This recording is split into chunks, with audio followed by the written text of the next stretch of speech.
Bonjour, on se retrouve aujourd'hui pour une nouvelle vidéo. Il sera question de Axis, le plugin qui est développé par SoundSpot, qui est affiché, alors il me semble, parce que je ne peux pas consulter sur internet puisque Free est coupé depuis 2 heures au niveau du département, il semblerait, donc merci Free. Au prix donc de 12 €, il me semble, au lieu de 120 €, donc une bonne affaire. J'ai déjà eu l'occasion de faire plusieurs tutos lors du Black Friday sur des produits de SoundSpot. Ce que j'apprécie, c'est que non seulement ces plugins sont très rapides donc à réagir dans l'interprétation, dans l'analyse du son. Je vous invite à aller consulter les divers tutos que j'ai pu faire sur SoundSpot.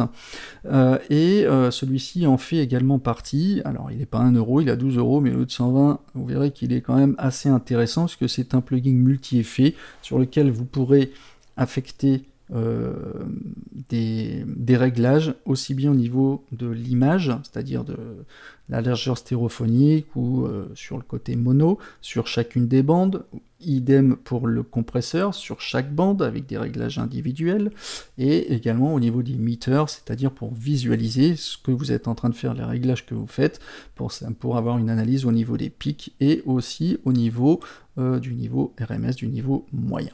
Je vous propose de regarder tout de suite comment ça fonctionne. Alors, je suis revenu sur toujours le même projet. Il y en a qui m'avaient posé la question quel sample j'utilisais pour ce projet. C'est alors de mémoire, c'est Organic Trap sur le site de Loopmasters. Je vous mettrai bien dans la description de la vidéo si vous voulez le télécharger, voire l'acheter, parce que les sons sont vraiment une super bonne qualité.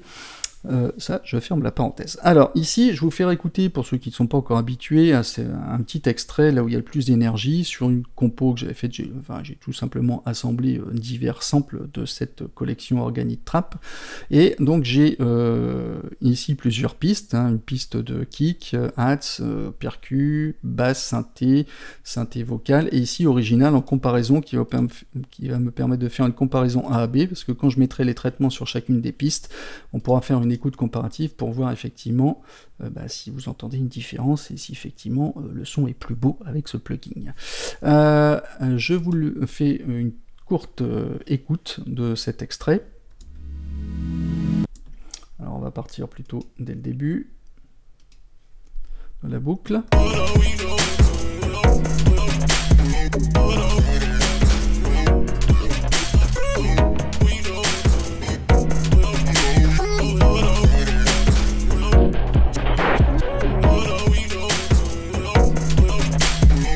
Vous voyez, on a exactement le même niveau sonore, la même qualité audio, puisque sur chacun des kicks, alors là il y a encore mes plugins Halftime qui ont été pris en compte dans le signal original. Percu, vous voyez que j'ai aucun plugin de traitement. Et ici, vous voyez que quand on écoute, là j'ai mis le plugin Ozone pour vérifier notamment certains soucis.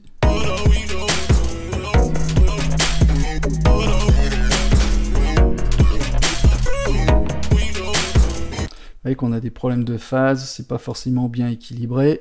Donc je vous propose alors on va déjà prendre le plugin, je vais le mettre sur une piste, parce que bien évidemment ce plugin peut vous servir à faire un traitement sur le master, mais aussi sur des pistes individuelles pour plusieurs choses. Comme on sait, on utilise un imager, un compresseur. Le compresseur, par exemple, je vous invite à aller consulter mon tuto sur qu'est-ce qu'un compresseur. Je ne vais pas tout vous réexpliquer parce que c'était assez long. Celui-ci était très complet. Je n'ai pas forcément abordé une petite chose qui est le downyard et upyard compression. Je vais vous en parler juste après. Mais voilà comment ça se passe. En gros, vous avez 4 bandes de fréquences que vous pouvez, sur lesquelles vous pouvez bouger les axes.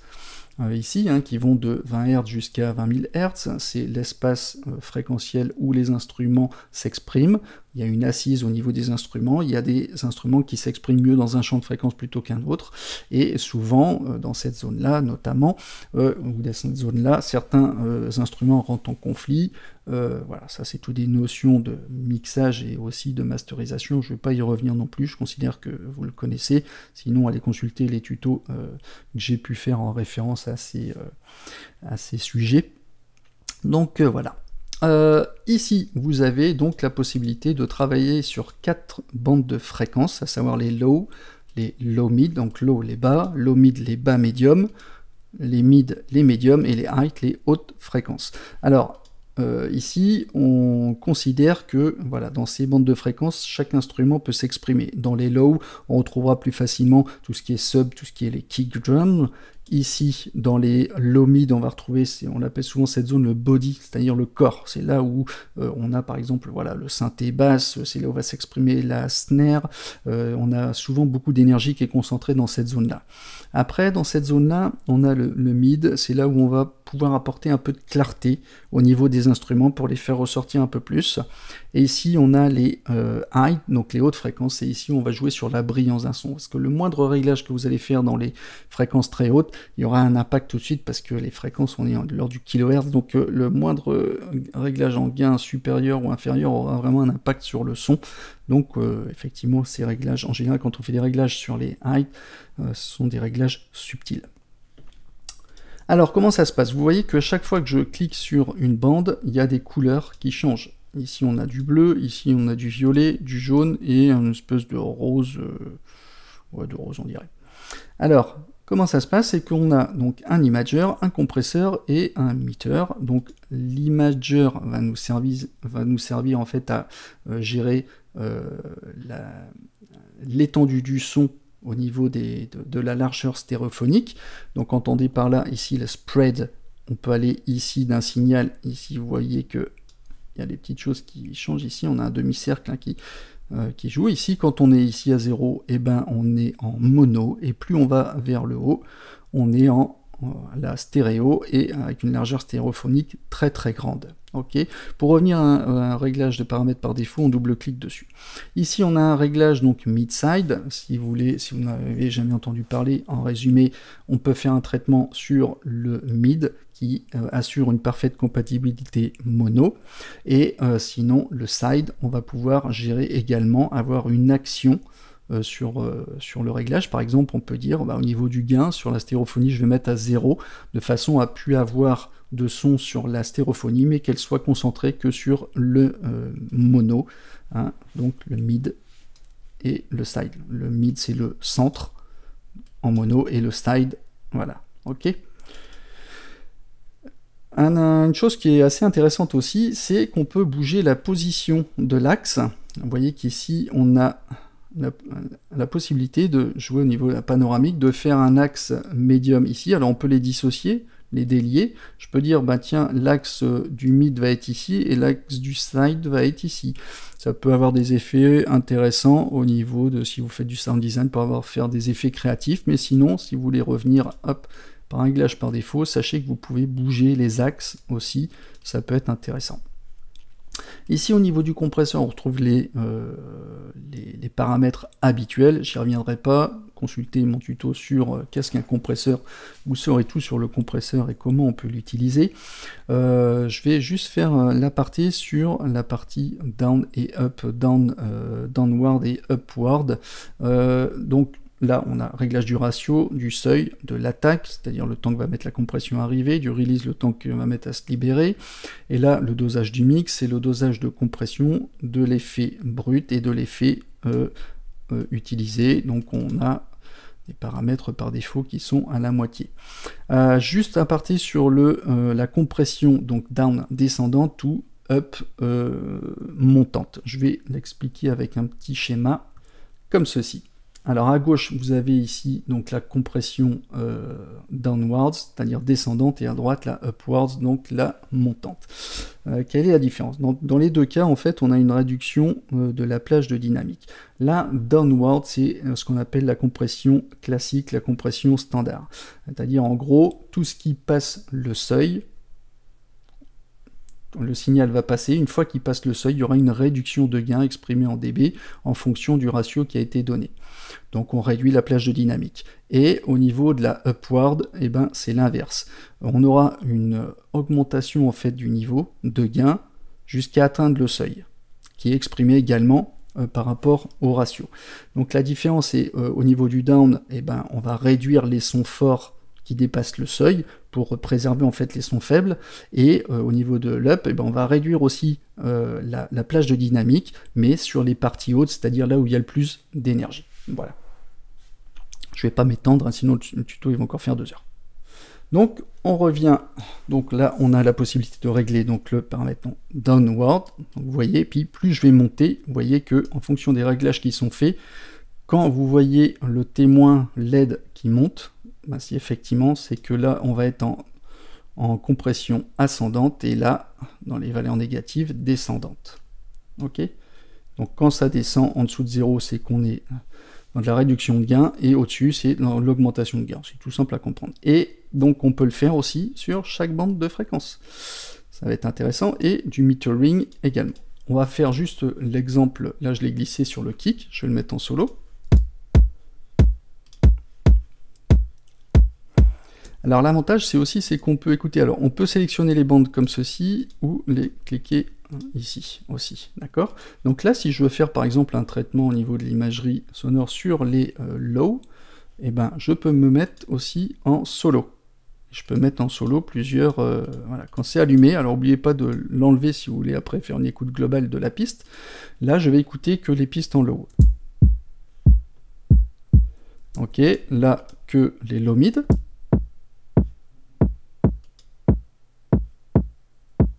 Alors n'oubliez pas, si vous êtes sélectionné comme ça et que vous mettez en solo ici, quand vous écoutez, n'oubliez pas de basculer sur la deuxième bande pour faire votre traitement. Parce que si vous êtes comme ça, j'écoute la deuxième bande, et là, je suis sur les réglages de la première bande. Donc sélectionnez bien la couleur qui va avec.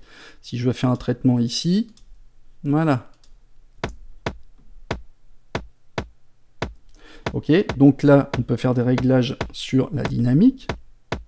Sur l'image, là je vais revenir par exemple ici sur la basse fréquence. Donc là je reviens sur le low.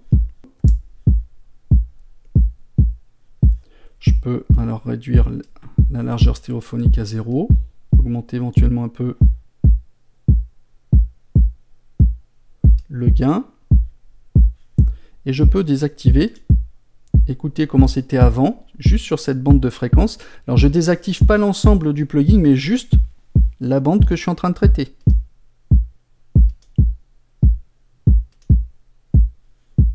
Ok, vous voyez? Je reclique pour revenir là, à 0. Ici on va écouter. Alors c'est une zone où ça craque un peu, je peux éventuellement faire un petit traitement. Je vais le mettre à spread à 0 pour rester en mono. Ici, c'est une zone où, en général, on a le côté percussif, aussi bien sur les snares que sur le kick. Donc, je peux le contrôler. Notamment aussi au niveau du compresseur.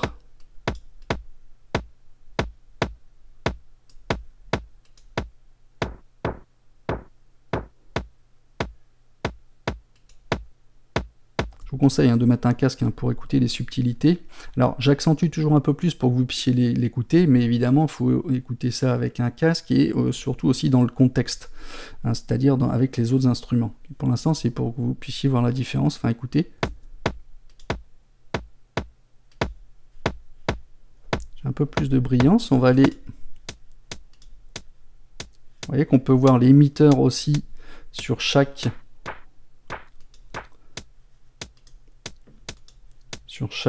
bande de fréquence. Hein. Donc là, je reviens à mon compresseur sur les heights.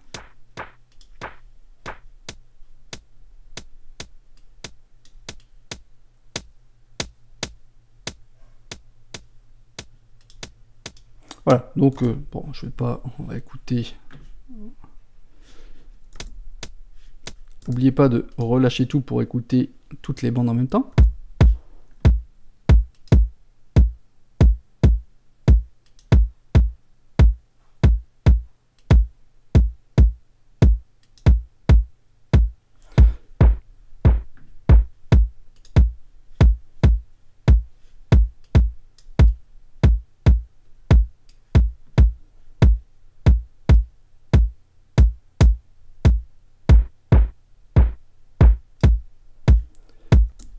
vais ressortir un petit peu plus ici l'impact.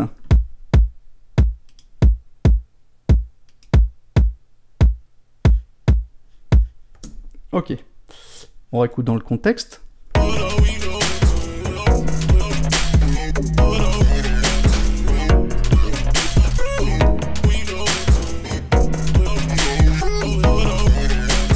On va vérifier sur le master s'il n'y a pas de problème. On est bien dans la phase, hein, puisqu'il n'y a quasiment aucune largeur stéréophonique. Ok, on va passer par exemple ici au hats. Alors vous n'êtes pas obligé d'en mettre sur tous les instruments, hein, mais là c'est pour vous montrer quelques petites choses qu'on peut faire. Notamment, tiens, on peut aller voir s'il n'y a pas des presets dans les percussions sur les hats. Tiens, hats, on va voir ce que ça donne celui-là. Alors, on va faire une écoute sans le traitement.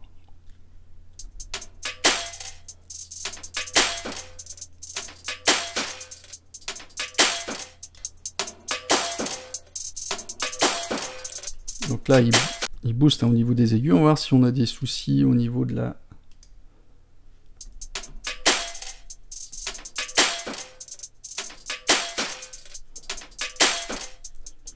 Alors, on peut essayer de travailler sur l'image stéréophonique. Au niveau des graves.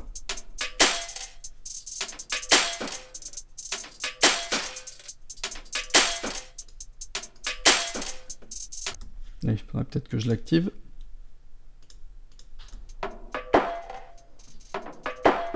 Donc là, j'ai pas besoin de stéréo. Au niveau du compresseur, il me le monte.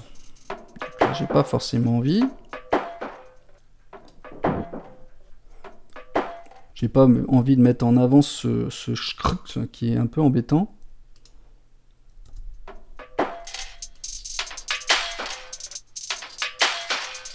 Parce que là, on a deux impacts. On a en fait les hats et on a l'impact. Et ça, il faudrait essayer de le contrôler.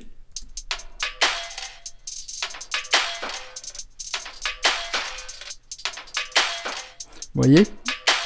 Ah bah là, c'est parfait. Vous voyez que lors de la lecture, à un moment, vous voyez qu'il passe en up, en compression ascendante et en compression descendante. Regardez. Ouais, c'est ça qui est bien, c'est que c'est visuel.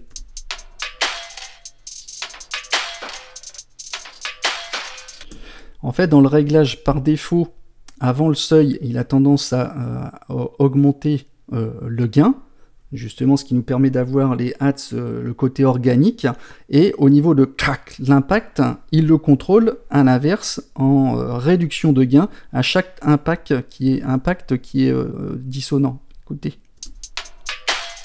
Voilà le clac. Il m'embêtait notamment lors des précédentes vidéos, ben ici il est contrôlé tout seul.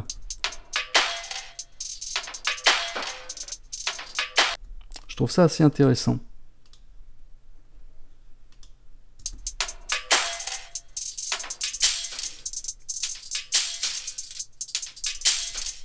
Alors en fait, je vous l'ai mis en visuel ici, sur la deuxième bande de fréquence, sur la troisième. En fait, c'était à cette écoute-là. Voilà. À l'impact, il fait une réduction de gain. Et là, le côté organique, il diffuse, au contraire, il augmente. Après, ici, sur la troisième bande, donc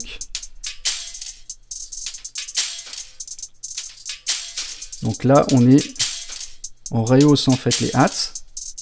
Alors après, je sais pas ici sur celui-ci. Alors, il est peut-être un peu fort celui-ci.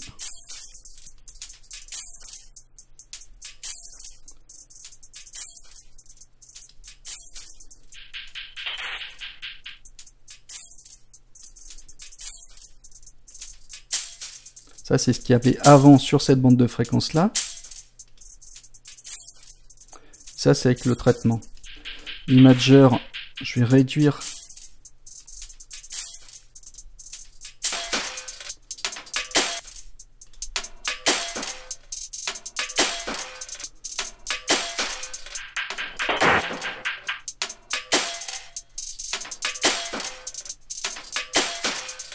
Voilà, on descend. Il y a un petit problème au niveau de l'imager. Là, ok. Sur la deuxième bande de fréquence, au niveau de l'imager, je vais le descendre un peu plus.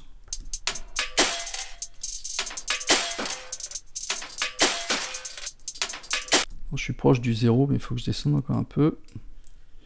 Si vous voulez contrôler les problèmes de phase, c'est sur les basses fréquences, sur les low et les low mid. Vous réduisez l'espace stéréophonique, et quitte à réduire un peu le gain aussi stéréophonique pour ne garder et augmenter le médium.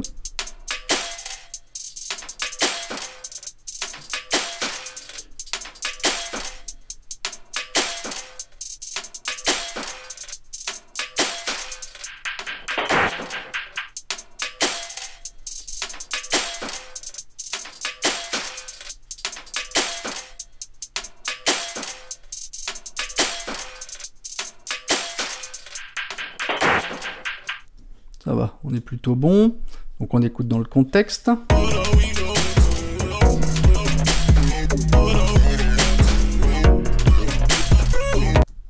Je peux peut-être écouter avec juste ces deux-là. Le kick est...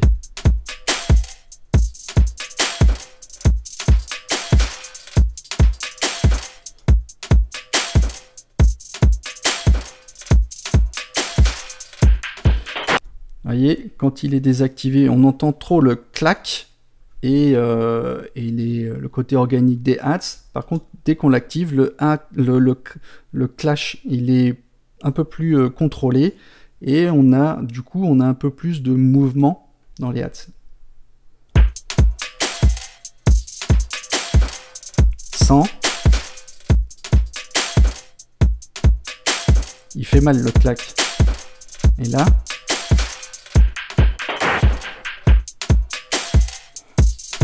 il est plus discret. Alors, on va aller voir un autre, hop, ici au niveau des percus.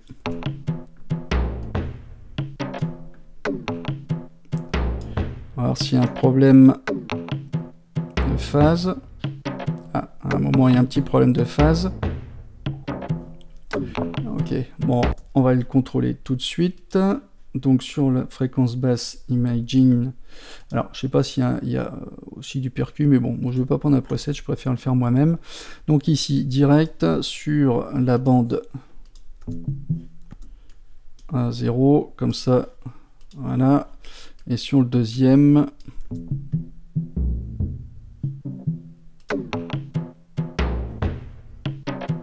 on va voir si on a réglé le problème de phase.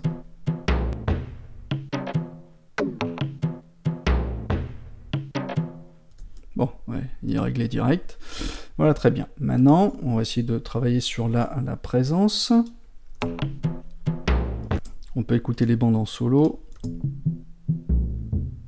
Est-ce que ça a une utilité de rester dans le mix? La deuxième. Là, c'est bien présent, il est utile. Là aussi.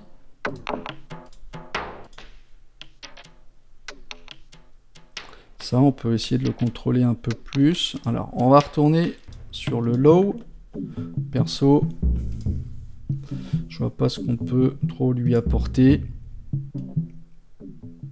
Au contraire, on va laisser un peu de place.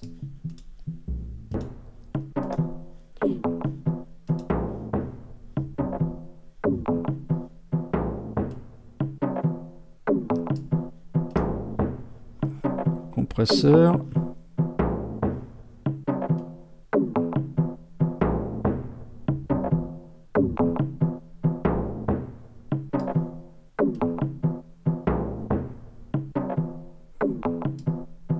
Petite compression sur le médium, et ici au contraire on va essayer de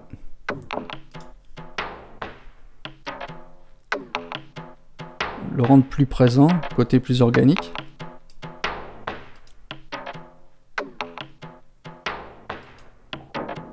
Vous voyez, il est plus présent. Alors, je vous fais ça vite fait, hein, mais vraiment, il faudrait y passer beaucoup plus de temps, mais là c'est déjà pas mal, hein, on a des résultats assez rapides.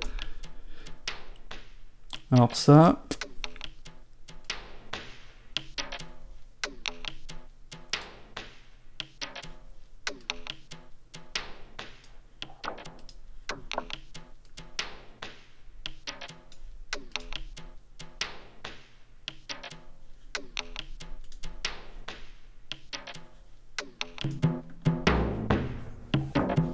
Alors, sans l'effet.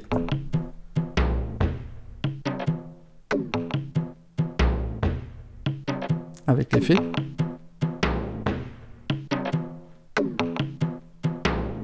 Vous voyez, on a contrôlé la partie ici des bas médium et médium, low et low mid plutôt, et ici il prenait beaucoup de place le gong, et là il existe toujours, il est moins présent, et du coup on met plus en avant les impacts des percussions. On écoute dans le mix général sans l'effet. Alors peut-être juste avec ce qu'on vient de faire.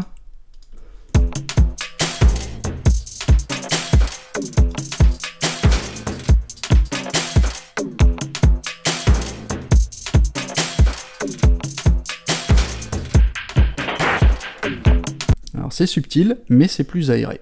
Alors on va essayer de voir maintenant avec la basse ce qu'on peut lui faire. De mémoire, je sais que j'avais un gros problème de phase. On va aller voir. Elle respire même pas, elle est entre 0 et le -1, donc elle est pas du tout bonne, du tout. Alors, qu'est-ce qu'on va faire? Hop, voilà, est-ce que je l'ai mis? Tic. Voilà, axis. Alors, direct sur l'imagerie sonore sur la gauche à 0, sur la deuxième bande à 0, on écoute.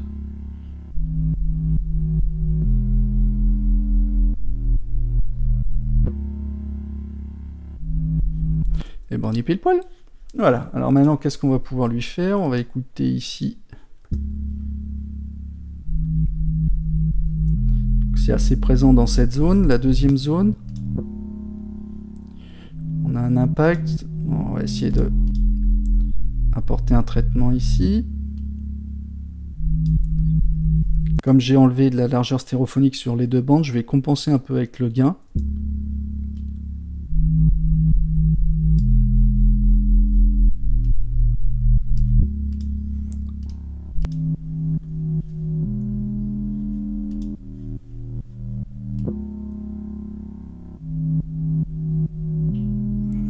Rendre un peu plus percutant le tink, le changement d'accord.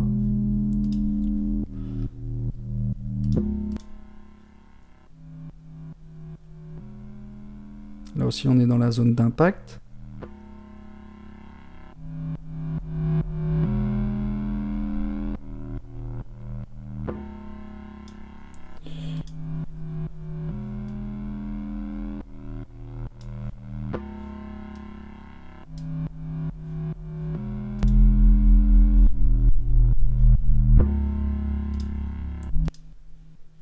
Alors ça j'ai pas besoin du tout.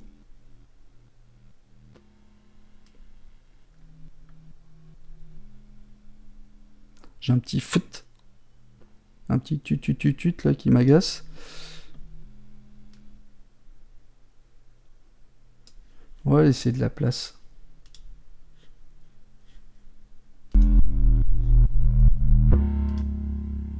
Ça c'est sans l'effet. Il est très sourd, il fait mal aux oreilles. Et en plus on sent bien les problèmes de phase. Et là, j'ai quasiment un même niveau sonore. Sauf que là il est propre avec Axis.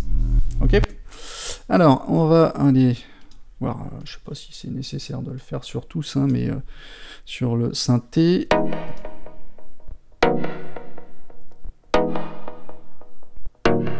Bon, lui, il n'y a pas de problème.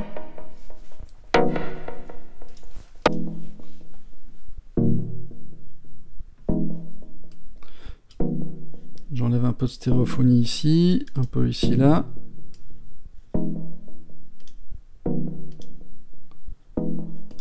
Là, c'est la zone d'impact.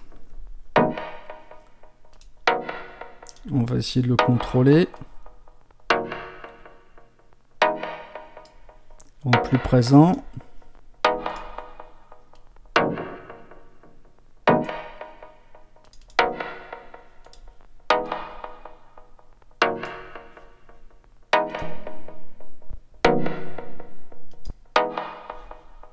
Facilement.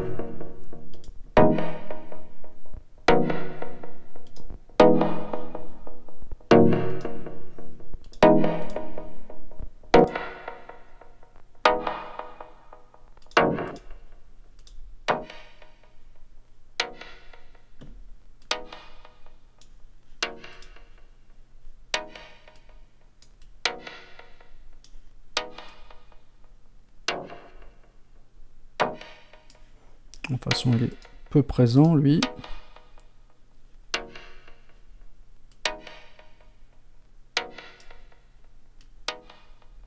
Je l'atténue. Parce que celui-ci, il est suffisant dans l'impact. Et du coup, je vais garder au niveau de ces fréquences ici, sur la 4e bande, plutôt pour laisser exprimer mes hats et mes percussions. On va écouter avec et sans effet. Sans effet.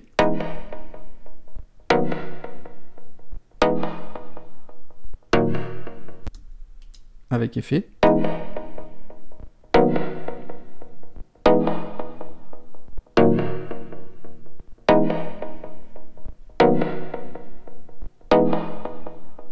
Alors si vous entendez des petits craquements, hein, c'est les ressources. Je suis obligé de changer de pilote audio pour le logiciel qui me permet d'enregistrer, et du coup il est moins performant que le corps audio. Donc du coup voilà, c'est pour ça que vous entendez des petits craquements, mais vous n'en aurez pas. Alors on va essayer d'écouter dans le contexte avec les autres instruments.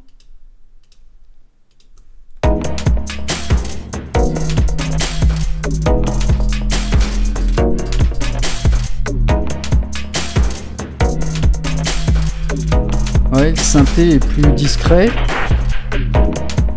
Là, il est plus présent. On sent qu'il est glué avec les autres instruments. Ok, alors on va écouter maintenant sur les parties vocales. Je sais pas s'il y a un preset pour les voix. Chords. Ouais.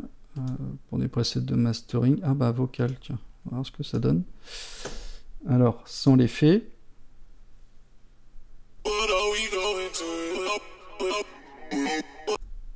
Et avec. Alors, qu'est-ce qu'il nous a fait comme réglage au niveau de l'imager? Rien. Là non plus. Là, sur ici, il a réduit l'espace stéréophonique. Ok. Et au niveau du compresseur.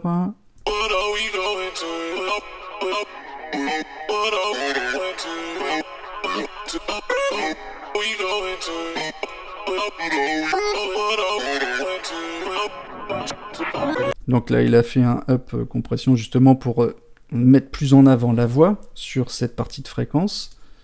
Et ici, au niveau du compresseur, bon, il a juste joué ici.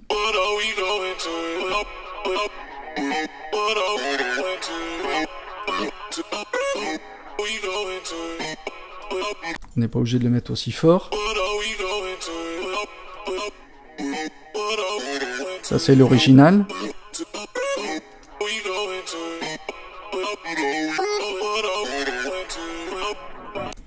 Alors, imager en solo, ça donne quoi? Sur la deuxième bande.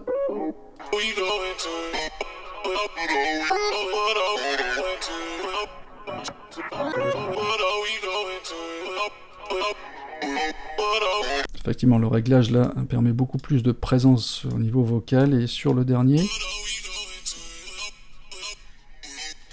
bon, j'aurais tendance à contrôler un peu ici les...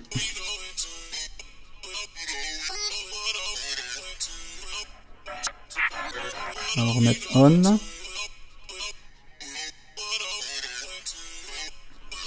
Les petits tchic tchic tchic là, je vais essayer de les contrôler avec le compresseur.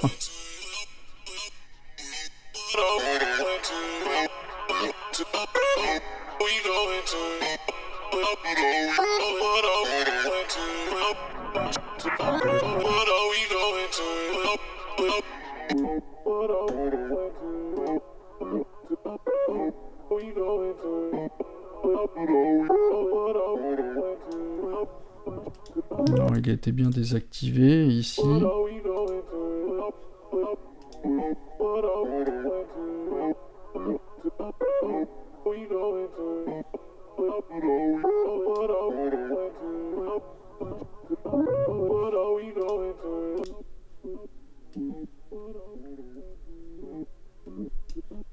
Ouais, et oubliez pas, hein, si vous êtes en solo sur la deuxième bande et que vous travaillez sur la première, n'oubliez pas de l'enlever et de remettre. Ça m'arrive plusieurs fois de l'oublier.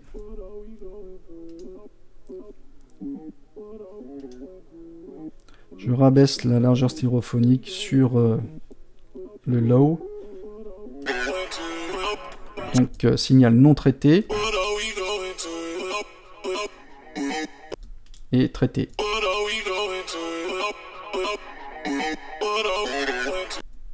Alors on va faire une écoute globale, comparative, avec donc tous les effets qu'on a pu mettre Axis sur chacune des pistes, et par rapport au signal d'origine sur lequel il n'y avait aucun effet, pour voir si effectivement on sent quelque chose. Alors, avec les effets...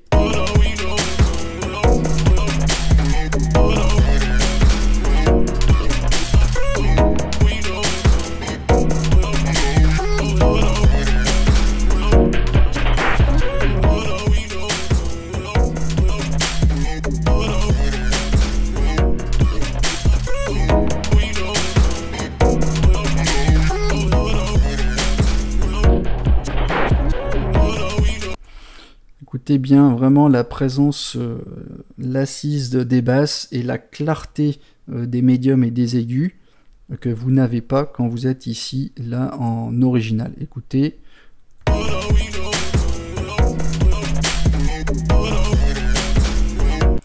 En fait, ce qu'on retient surtout, c'est le bourdonnement des basses qui empêche en fait les médiums les impacts des instruments dans les médiums de s'exprimer.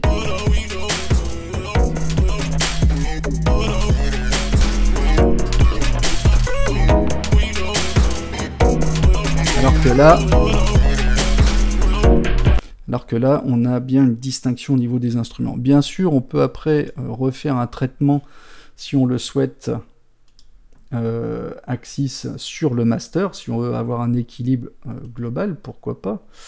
Alors, hop, je vais désactiver le ozone qui me servait juste de lecteur, voir si on peut faire quelque chose. Un preset master, pour plus de brillance, plus de punch, plus clean, on va voir ce que ça peut faire, avec et sans effet.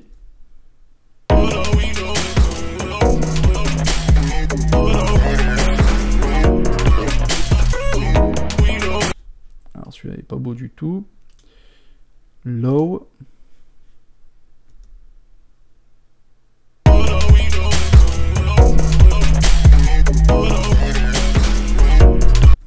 Bon, pour l'instant, je préfère mes réglages en plus clean.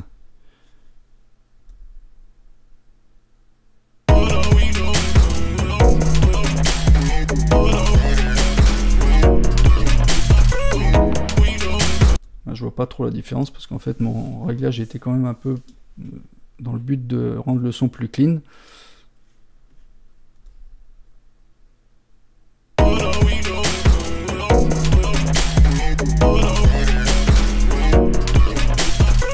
Bah, comme quoi ici vous avez un bon exemple, hein. Si effectivement tout est bien fait initialement, alors bien avec toute la précaution, hein, il y a encore pas mal de choses à corriger, mais effectivement dans les réglages que j'ai pu faire, j'ai pas forcément besoin de faire un traitement sur le master puisque l'équilibre a bien été fait au niveau de chaque piste. Donc en général, effectivement, quand on a un mixage qui est plutôt bien fait, bien aéré, la phase de masterisation, c'est juste voilà pour utiliser la headroom, la réserve de gain qu'on a pour justement maximiser et adapter au support d'écoute après l'export audio. Mais bon, après ça c'est un autre sujet. Bon bah sur ce, j'espère que ce tuto vous aura fait plaisir. Axis pour le prix, pour 12 balles, je pense que c'est pas mal. Ça sera un bon complément aux autres plugins que vous avez peut-être pu acheter, hein. Je vous invite encore une fois à les consulter en haut à droite la liste des plugins que j'ai pu faire sur Soundspot, qui sont de très bonne qualité et ce que j'aime bien, visuel. Voilà, sur ce, je vous dis à bientôt pour un nouveau tuto. Allez, ciao ciao.